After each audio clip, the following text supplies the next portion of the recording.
السلام علیکم dear viewers, آپ کے فیورٹ انفارمیٹو چینل حقائق ٹی وی سے آپ کی خدمت میں حاضر ہیں۔ ہمارا آج کا موضوع گفتگو بیسن ہے۔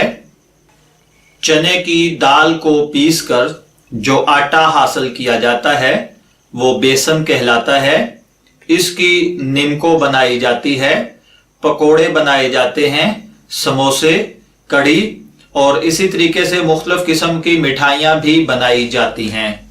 اگر بات کی جائے بیسن میں غذائی اجزاء کی تو بیسن میں 61.2% کاربوہائیڈریٹ، 17% پروٹین، 4% ریشہ دار اجزاء، وٹامن اے، بی اور سی بھرپور پائے جاتے ہیں۔ کچھ مقدار فولاد، کیلشیم اور فاسفورس کی بھی اس میں پائی جاتی ہے۔ مزاج اس کا خشک گرم درجہ اول ہے۔ مقدار خوراک اس کو اکیلا تو کبھی نہیں کھایا جاتا، بلکہ اس کو جو میں نے آپ کو مختلف چیزیں عرض کی ہیں ان میں مختلف چیزیں اس سے بنا کر استعمال کیا جاتا ہے۔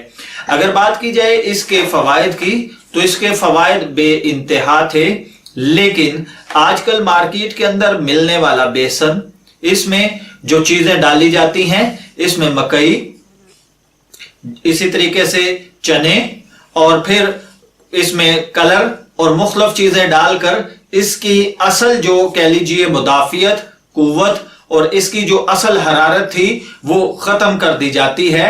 اب اگر دیکھا جائے، اگر خالص بیسن کے فوائد پر بات کی جائے تو اس کی بنی ہوئی اشیاء خصوصاً مردانہ طاقت کو مشتعل کرتی ہیں، خون کے سرخ ذرات کو ظاہر کرتا ہے، خون میں پریشر کو پورا کرتا ہے۔ اگر اسے مکھن یا دودھ کے ساتھ کسی حلوے کی صورت میں کھایا جائے تو یہ رنگ کو گورا کرتا ہے، اور اسی طریقے سے اگر آپ بلڈ پریشر میں یعنی ہائی بلڈ پریشر کے مریض ہیں تو آپ کو کم بیسن کا استعمال کرنا چاہیے، کیونکہ یہ خون کے دباؤ میں اضافہ کر دیتا ہے۔ اور اسی طریقے سے اگر خدا نخواستہ آپ ہارٹ پیشنٹ ہیں تو بھی آپ کو بیسن کے استعمال سے قدرے بچنا چاہیے۔ میں دعا گو ہوں کہ